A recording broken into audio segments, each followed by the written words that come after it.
คนเฮาทุกคนเกิดมาล้วนแล้วมีแต่ความฝันที่ต้องการที่จะไปให้ถึงแต่ก่อนจะไปถึงจุดหมายนั้นเฮาก็ต้องมีแรงบันดาลใจที่ดีพร้อมที่จะฝ่าฟันอุปสรรคทุกอย่างที่ขวางกั้นบางครั้งอาจจะล้มและพ่ายแพ้แต่อย่าลืมว่าเฮายังมีครอบครัวและพ่อแม่คนอ้อมข้างที่ยังคอยเป็นกำลังใจให้เฮาอยู่เสมอดังเช่นโครงการ SCG Sharing the Dream ที่คอยให้การสนับสนุนทุนการศึกษาตลอดมา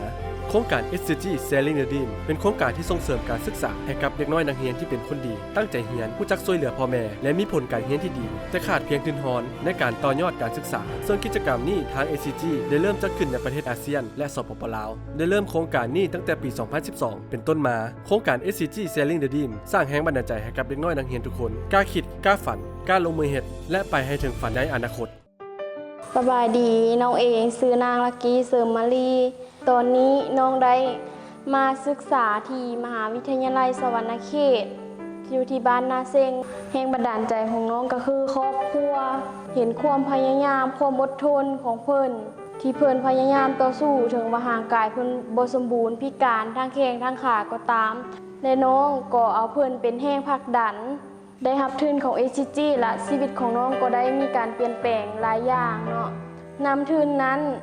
มาใช้จ่ายในการทำเรียนโดยความฝันของน้องคืออาชีพที่เป็นครูช่วยสังคมช่วยครอบครัวช่วยภาคช่วยรัฐช่วยประเทศชาติน้องก็ขอขอบใจทางโครงการทุนของ SCG ที่ช่วยเหลือการทุนทอนในการศึกษาของน้องให้น้องได้มาสร้างฝันให้คนรุ่นใหม่กล้าคิดกล้าเหตุกล้ากระทำ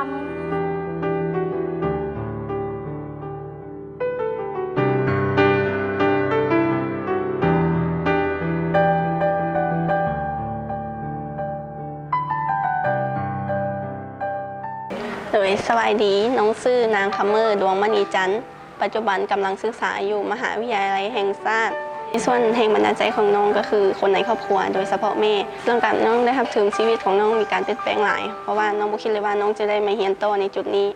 SCG Sharing the Dream 2012 น้องได้ไปรับรู้ประสบการณ์แล้วก็บทเรียนนำอ้ายที่ไปให้ประสบการณ์เกี่ยวกับการทำเรียนน้องในชีวิตประจำวันของน้องคือนอนตื่นเช้ามามันจะเฮ็ดเวียกเกี่ยวกับเวียกเฮือน7:30 นน้องจะไปเวียกเป็นแม่บ้านเป็นเวียกเสริมของการทำเรียนน้องประมาณ 12 โมงน้องจะมาโรงเรียนประมาณ 5 โมงยังน้องจะเลิกโรงเรียนกลับบ้านมันจะไปเฮ็ดเวียกเฮือนคือรดสวนบ่ไปนาก็คือปัจจุบันน้องอยากฝันเป็นนักสงเคราะห์เพื่อช่วยเหลือผู้ด้อยโอกาสเงินเดือนที่น้องได้มาจากการเฮ็ดเวียกเสริมเป็นช่วยลดผ่อนการขอเงินจากพ่อแม่เพื่อไปศึกษาทำเรียนโตขอบใจ SCG หลายๆที่ให้โอกาสและให้ทุนทอนในการศึกษาทำเรียนโตของน้องพวกเขา SCG พอเป็นกำลังใจให้กับน้องๆนักเรียนทุกๆคนจงกล้าคิดกล้าฝันกล้าลงมือเหตุและประสบผลสำเร็จทุกๆอย่างสำหรับโครงการ SCG Sharing the Dream 2016 พวกเขาก็ขอเชิญชวนน้องๆนักเรียนผู้ที่มีคุณสมบัติในการรับสมัครทุนมาสมัครได้เลยตั้งแต่มื้อนี้จนถึงวันที่ 30 กันยายน 2016